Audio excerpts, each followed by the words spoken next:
Assalamualaikum warahmatullahi wabarakatuh.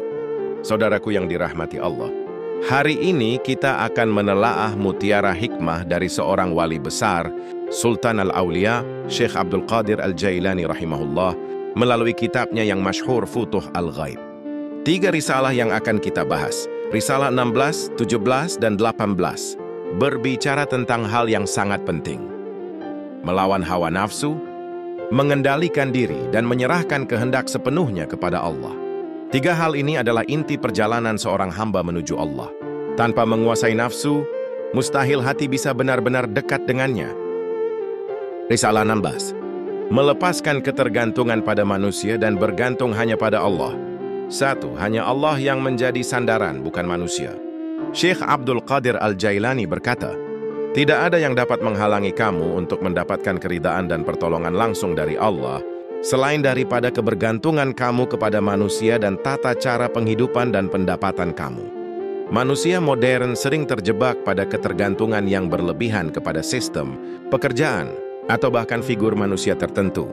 Banyak yang merasa bahwa hidupnya aman hanya karena punya gaji tetap, relasi bisnis, atau perlindungan dari orang berkuasa. Padahal Syekh mengingatkan, jika hati kita bergantung pada manusia, itu justru menjadi penghalang turunnya pertolongan Allah. Di zaman sekarang, kita sering resah ketika perusahaan bangkrut, ketika atasan tidak menyukai kita, atau ketika rezeki terasa macet. Risalah ini mengajarkan bahwa ketenangan sejati datang ketika kita menyadari bahwa semua itu hanyalah sarana, sedangkan pemberi rezeki yang hakiki hanyalah Allah. 2. Syirik halus dalam kehidupan modern. Syekh menulis, apabila kamu menjauhkan kehidupan kamu dengan manusia, dengan menyekutukan mereka dengan Allah, dengan bergantung kepada pendapatan kamu, dengan berpusat hati dengannya, dan dengan lupa kepada karunia Allah, maka berarti kamu telah bersikap seperti orang musyrik. Syirik di sini lebih halus daripada syirik yang terdahulu. Beliau menyebut adanya syirik khafi, syirik halus, yaitu ketika kita menganggap rezeki datang dari usaha semata, bukan dari Allah. Misalnya, seseorang merasa bahwa keberhasilan studinya murni karena kepintarannya atau kesuksesan bisnisnya semata-mata karena strateginya. Padahal semua itu hanyalah sebab, sementara hasil akhir tetap milik Allah. Di era teknologi, banyak yang mengandalkan algoritma, kecanggihan AI, atau pasar saham seolah-olah itu Tuhan kecil yang bisa menjamin masa depan. Risalah ini memperingatkan, jangan sampai hati kita berpaling dari Allah. Usaha itu wajib, tapi hati tetap harus bergantung penuh kepada Allah. 3. Melihat sebab, tapi hatinya ke musabbib, Allah sang penyebab. Syekh menegaskan, apabila kamu telah keluar dari keadaan semacam ini dan membuang syirik jauh-jauh, melepaskan kebergantungan hati kamu kepada pendapatan kamu, dan kepada daya dan upaya kamu melihat bahwa Allah lah yang sebenarnya memberikan itu. Allah memang menciptakan sebab, pekerjaan, perdagangan, teknologi, tetapi hati orang beriman tidak berhenti pada sebab, melainkan tertuju kepada musabbibul asbab, Allah sang pencipta sebab. Misalnya seorang pegawai menerima gaji bulanan. Ia tahu uang itu datang lewat perusahaan, tapi hatinya yakin yang memberi rezeki sejati adalah Allah. Maka jika suatu saat pekerjaannya hilang, ia tetap tenang karena yakin bahwa Allah pasti punya jalan lain untuk memberinya rezeki. 4. Allah membuka jalan rezeki sesuai keperluan. Syekh berkata, maka kamu menuju kepada Dia dan kembali ke hadiratnya yang Maha Agung, jika Dia menyingkapkan tirai yang melindungi kamu dari keridaannya dan membuka pintu rizki dengan kehendaknya, di dalam keadaan perlu, bersesuaian dengan keperluan kamu ketika itu. Allah memberi rezeki sesuai kebutuhan, bukan selalu sesuai keinginan. Kadang Allah menahan sebagian agar kita tidak lalai, atau memberi sedikit agar kita belajar sabar, lalu menambahkannya ketika kita benar-benar butuh. Dalam kehidupan ini, kita mungkin pernah gelisah karena belum kaya atau belum punya aset. Padahal bisa jadi Allah tahu, jika kekayaan itu datang terlalu cepat, kita justru akan jauh darinya. Maka yang terbaik adalah ridha pada pembagian Allah. Kesimpulan, Risalah 16 mengajarkan kita, 1. Jangan bergantung pada manusia, tapi gantungkan hati hanya pada Allah. 2. Waspadai syirik halus. Jangan merasa sukses murni karena usaha sendiri. 3. Lihatlah sebab tapi yakini musabbibul asbab. 4. Rezeki datang sesuai kebutuhan, bukan selalu sesuai keinginan. 5. Kosongkan hati dari ambisi dunia, biarkan Allah mengisinya. 6. bersungguh-sungguh mencari Allah, niscaya Dia akan menunjukkan jalan. Refleksi untuk kita sekarang. Dalam dunia kini yang penuh ketidakpastian ini, PHK massal, resesi, instabilitas sosial, pesan dari Risalah 16 sangat relevan. Jangan jadikan pekerjaan, harta, atau manusia sebagai Tuhan kecil di hati kita. Sebab semua itu bisa hilang sewaktu-waktu. Tetapi Allah tidak akan pernah hilang selama-lamanya. Risalah 17. Fana dan bersatu dengan kehendak Allah. 1. Makna fana, mengosongkan diri dari ego. Syekh Abdul Qadir Al-Jailani berkata, "Kamu tiadakan binatang pada dirimu, maka engkau kan kurus." Kondisi seperti ini dinamakan fana. Fana inilah yang dimaksud dengan bersatu dengan Tuhan. Fana bukan berarti hilangnya wujud fisik, tetapi lenyapnya ego, hawa nafsu, dan ambisi pribadi dalam diri seseorang digantikan oleh kesadaran penuh akan Allah. Orang yang fana bukan kehilangan identitasnya, tapi menyerahkan sepenuhnya pikiran, perasaan, dan kehendaknya kepada Allah. Di era modern, banyak orang hidup dalam ego, mengejar pengakuan, popularitas, dan kesenangan pribadi. Konsep fana mengajarkan bahwa ketenangan sejati justru muncul ketika kita melepaskan obsesi pada ego dan menyerahkan hati kepada Allah. Misalnya ke seorang pekerja yang ikhlas bekerja bukan untuk status, tapi sebagai ibadah, akan lebih tenang daripada yang terus mengejar validasi orang lain.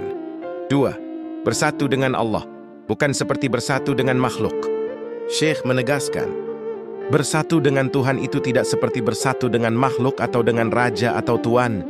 Beliau mengingatkan agar tidak memahami fana dan ittihad, bersatu, dengan Allah secara fisik atau material. Hubungan manusia dengan Allah bukan seperti hubungan antar makhluk, melainkan dalam bentuk penyelarasan kehendak, penyelarasan hati, dan tujuan dengan kehendak Allah. Ada sebagian orang modern yang salah memahami spiritualitas, hingga menganggap bisa menyatu dengan Tuhan secara fisik, atau bahkan merasa dirinya Tuhan. Risalah ini meluruskan, fana bukan berarti melebur menjadi Tuhan, tetapi hati menjadi tunduk sepenuhnya kepadanya. 4. Mengikuti wali sebagai jalan hidayah. Syekh menasihati, apabila dia berpesan supaya kamu bertemu dan berguru kepada orang yang mempunyai rahasia itu, maka janganlah kamu menentang perintahnya. Kamu tidak tahu apa yang Allah telah tanamkan pada tubuhnya. Kadang Allah menghadirkan seorang guru atau sahabat yang membantu kita mengenal Allah. Jangan menolak mereka hanya karena bentuk lahiriah atau penampilan. Di zaman ini, banyak orang menolak nasihat hanya karena melihat kekurangan lahiriah seseorang. Padahal bisa jadi Allah menitipkan hikmah pada orang tersebut. Seseorang yang sederhana bisa jadi memiliki hati yang bercahaya dan menjadi wasilah kita mendekat kepada Allah. 5. Hati-hati dengan anggapan yang salah. Syekh berkata, anggapan yang salah yang dijadikan Allah itu sebagai sarana untuk menjerumuskan orang ke dalam neraka. Dan anggapan yang benar itu dijadikan Allah sebagai sarana untuk menyelamatkan orang dari neraka. Keyakinan dan persepsi hati menentukan arah hidup manusia. Salah menilai atau salah memahami bisa menjadi sebab kesesatan. Banyak orang tersesat karena salah paham agama, misalnya menganggap ibadah hanya rutinitas formal, atau sebaliknya meninggalkan syariat karena merasa sudah cukup spiritual. Risalah ini mengingatkan, pemahaman yang lurus akan menyelamatkan, sedangkan persepsi yang keliru bisa menjerumuskan. Nah, mata batin para wali. Syekh menulis, sesungguhnya wali Allah yang sempurna itu menyaksikan dengan matanya yang batiniah, yang sempurna, sebagaimana Nabi menyaksikan dengan matanya yang batiniah yang sempurna. Wali Allah diberi penglihatan batin yang lebih tajam daripada orang biasa. Mereka dapat melihat kebenaran yang tidak tampak oleh mata lahiriah. Ini mengajarkan kita untuk tidak meremehkan doa dan nasihat orang-orang saleh. Di balik kesederhanaan mereka, ada pandangan batin yang tajam yang bisa menuntun kita kepada Allah. Kesimpulan Risalah 17. 1. Fana adalah mengosongkan diri dari ego dan menyerahkan hati sepenuhnya kepada Allah. 2. Bersatu dengan Allah berarti menyelaraskan kehendak dengannya, bukan bersatu secara fisik. 3. Allah menitipkan rahasianya pada para nabi dan wali sebagai cahaya penuntun umat. 4. Mengikuti guru yang benar bisa menjadi jalan menuju Allah. 5. Anggapan hati yang salah bisa menjerumuskan, yang benar bisa menyelamatkan. 6. Para wali memiliki mata batin yang tajam sebagai karunia Allah. Risalah ini sangat relevan di era yang penuh kebingungan spiritual. Banyak orang mencari ketenangan lewat kekayaan, popularitas, atau bahkan jalan pintas spiritual yang menyesatkan. Risalah 17 mengingatkan kita untuk kembali kepada Allah dengan fana, mengosongkan diri dari ego dan mengisinya dengan kehendaknya, serta mencari bimbingan dari orang-orang yang Allah pilih sebagai pewaris cahayanya. Risalah 18 mengingkari kehendak diri dan menyelaraskan dengan kehendak Allah.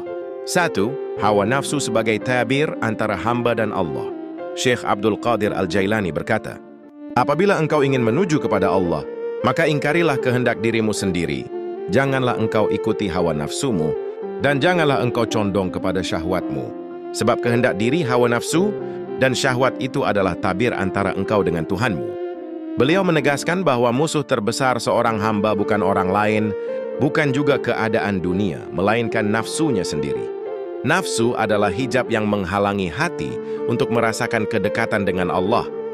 Di era modern, hawa nafsu sering diwujudkan dalam bentuk kecanduan materi, hedonisme, dan keinginan instan. Media sosial memperkuat keinginan ini dengan budaya pamer dan likes. Pesan Syekh tetap sama. Jika nafsu terus dituruti, hati akan jauh dari Allah. 2. Tidak memilih untuk diri sendiri, tetapi ridha pada pilihan Allah. Syekh berkata, janganlah engkau memilih sesuatu pun untuk dirimu, biarkanlah pilihan itu bagi Allah. Hendaklah engkau menyerah sepenuhnya kepada apa yang Allah tentukan, dan ridhalah dengan apa yang Dia lakukan padamu. Maka ketika itu engkau akan menjadi hamba yang murni. Ini adalah konsep ridha. Hamba yang benar-benar tulus tidak terikat pada keinginannya sendiri, melainkan pada apa yang Allah pilihkan. Banyak orang frustasi karena hidupnya tidak sesuai ekspektasi.